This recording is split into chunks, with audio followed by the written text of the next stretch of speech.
Maktoum Prod. N'oubliez pas de vous abonner et activer la cloche de notification.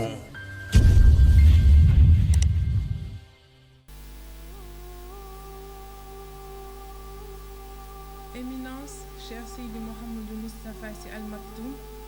responsable moral du Daïratul Moustarchidine wal Moustarchidat et président du Parti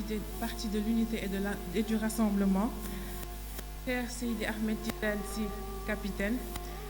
mesdames et messieurs responsables nationaux et de commission du mouvement du Daïratul Moustarchidine wal Moustarchidat, mesdames et messieurs les responsables du Parti de l'Unité et du Rassemblement, distingués invités. C'est aujourd'hui pour moi un immense honneur doublé d'émotion, prendre la parole devant vous. L'émotion est due à la qualité et au rang du parrain du jour. Émotion liée à ce défi qui nous rassemble aujourd'hui. Nous voici réunis une fois de plus pour perpétuer une œuvre chère au ciel et pour laquelle des générations éméritées ont consenti toutes les ressources de leurs existences sans prouver la moindre lassitude. Ils ont très tôt compris que l'homme, bien qu'étant représentant de Dieu sur terre, est aussi un élément vulnérable qui a besoin de se renforcer à travers la présence de son prochain, justifiant par la même occasion la nécessité d'évoluer en société. Cependant, quelle pourrait être la quintessence de cette société si l'espoir de tout un chacun ne se reflète pas sur chaque richesse de tout le monde? Pour résister aux soubresauts de la vie, la société a besoin d'être protégée par une action sociale entretenue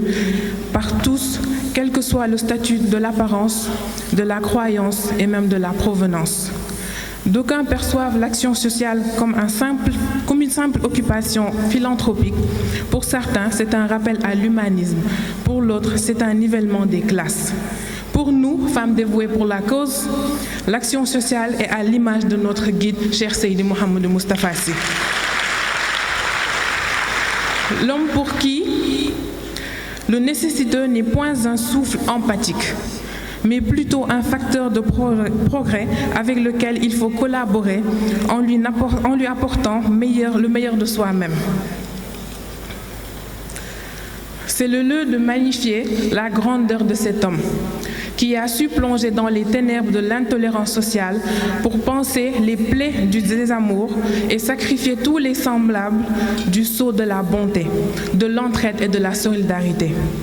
C'est ce flambeau éternel, l'espoir des couches défavorisées, scrutant une aide libératrice que les femmes dévouées pour la cause ont hérité pour porter assistance à toute contrainte, obstacle après obstacle. Nous ne saurons terminer sans rappeler que la route est longue, très longue, mais les péripéties du voyage sont surmontables, car devant nous se dresse le stèle de l'homme victorieux qui a marqué de son empreinte indélébile cet essor social que l'on souhaite à tous nos semblables.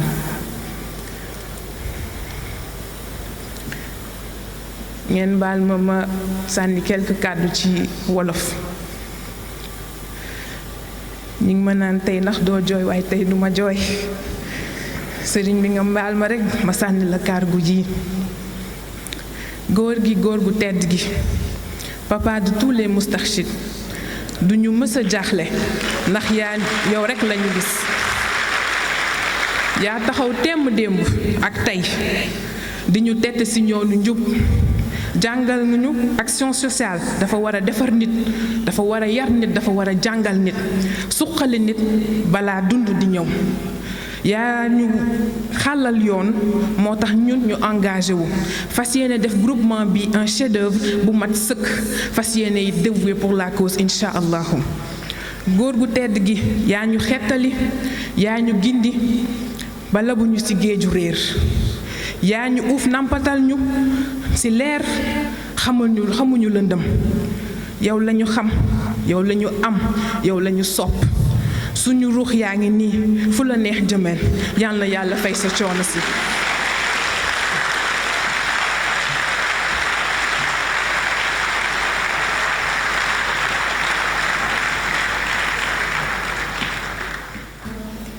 maa ngi nuyu waa salle bi ñëpp ku ci nekk ci turam ak santam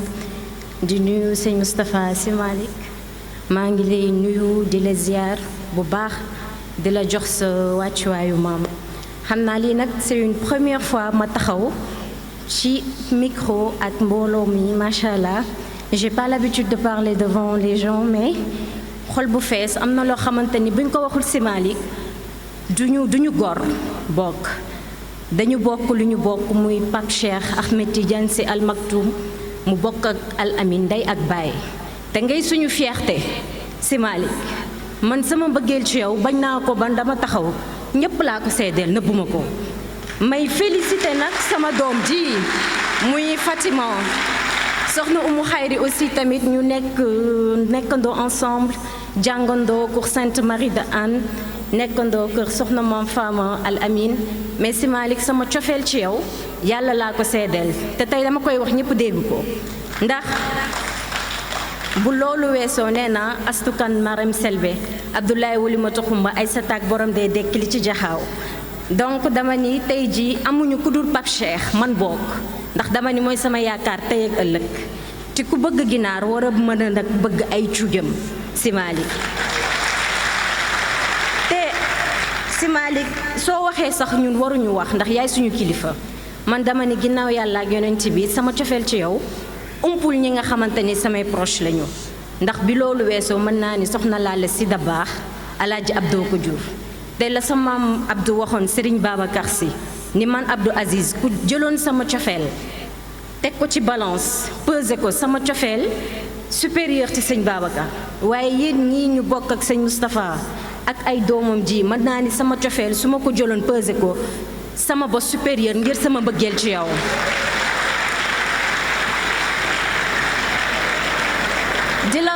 di la wax nag Sy Malick di la feddali ni man sa rakk ji soxna Fat Sy Al Amin di caatam te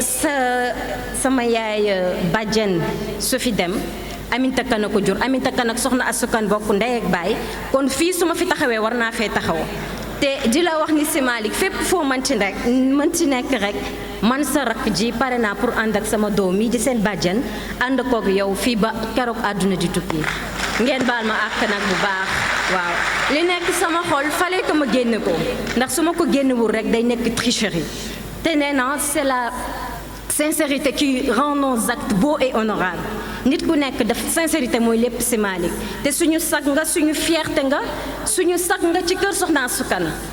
waaw la Daba Mbaye wax rek ni la ñu ngi lay xaar Sy Malick mais man mii nga xamante ni que ci sëtu Serigne Babacar Sy je suis votre cadette je suis la plus petite maa ngi lay feddali loolu Sy Malick di nuyu ñëpp ku ci nekk ci turam ak santam ngeen baal ma àq bu baax a baax mais fallait que mu génn sama xol jërë ngeen jëf merci Sy Malick.